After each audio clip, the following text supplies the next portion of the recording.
We begin with breaking news just into the newsroom. Police are searching for an escaped inmate from Hickman County. Matthew Torres in the newsroom with the latest. So, Matthew, how'd this guy get out? Well, according to the surveillance footage, it shows the inmate forcing his way to open a gate and then escaping through it. Now, this happened around 1:15 this morning. For nearly 6 hours now, the inmate is still out there. Take a look at the mugshot. That is of 25-year-old Cody Bates. The correctional officers were conducting an inmate check earlier this morning when they noticed Bates was gone. Now, through that video, he was last seen by the Criminal Justice Center wearing dark clothes. Now, Bates was in jail for evading arrest, violation of parole, and motor vehicle charges.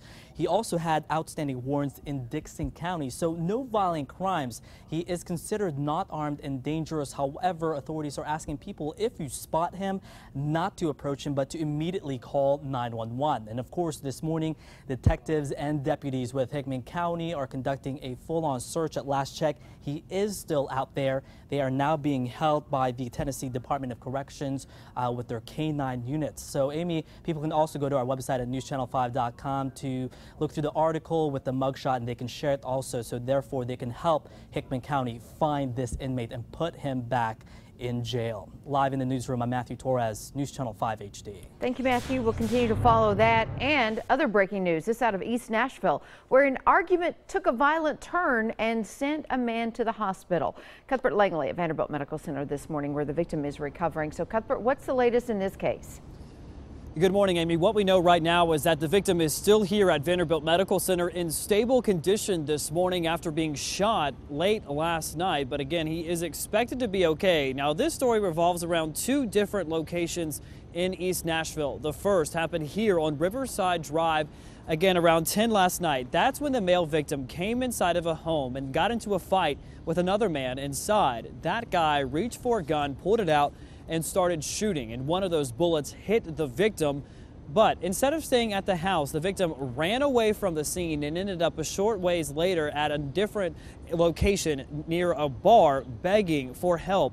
Someone there called police, and as you can see from the video, both police and emergency officials were on the scene there. The man was rushed here to Vanderbilt Medical Center late last night, where he still is this morning.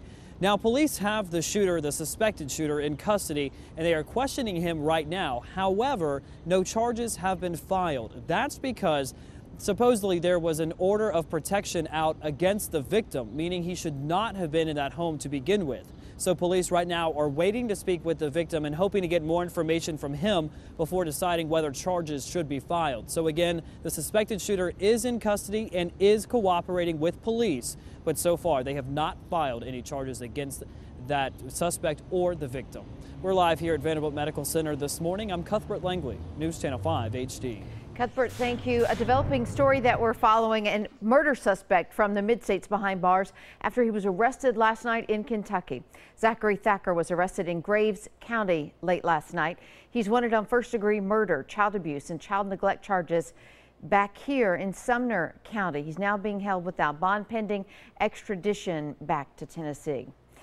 We have new details about the suspicious death of a Hendersonville woman last month. Ashley Mason was found unconscious at an apartment complex on Cherry Hills Drive on May 19th. The 29-year-old was rushed to the hospital where she had surgery for bleeding on the brain, but died 2 days later. Her family believes her death is a result of domestic violence, but so far investigators have not found any obvious signs of trauma. We now know the name of the man found dead at Timms Ford Lake. We're told someone spotted Vernon Watford's body near the Devil's Step boat ramp in Winchester yesterday. An autopsy is being performed to determine how Watford died. No word yet if foul play is suspected. A logging accident has sent a man to the hospital in Christian County. He was logging off Greenville Road in Hopkinsville when a 30-foot tall tree fell on top of him yesterday. Nearby loggers were able to free him before he was airlifted to the hospital. His name and condition have not been released. The TBI is now investigating after two officer-involved shootings happened just hours apart. The first one in Coffee County. According to the Manchester Times, deputies were called out to the Concord Church for a suspicious person. Deputies approached a man near the church who pulled a knife and was then shot. He was airlifted to the hospital and is expected to be okay. We're told the shooting appears justified. In Columbia, an 89-year-old man was shot and killed after pointing a gun at police. We're told the man had been threatening suicide when he sped off from his home yesterday. Officers caught up to him on Bear Creek Pike, where he was killed after pulling a gun. His name has not been released.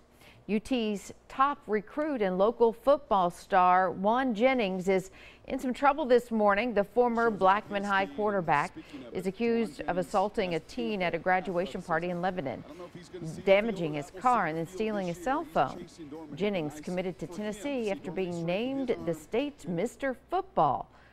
So far, no charges have been filed. More than 24 dogs are recovering this morning after being rescued from filthy living conditions in Bedford County. We're told the home was so bad you could smell it from the outside. Animal control workers say 18 dogs were being kept in a room with poor ventilation, little water, and were covered in waste. They've been taken to a shelter for treatment. Charges are pending against the homeowners. There's plenty of fish in the sea, and yesterday in downtown Nashville, there's also plenty scattered along I-40. The I-40 I-65 split had to be shut down briefly as crews worked to remove the dead fish. Right now, it's unclear where they came from, which is really, really strange.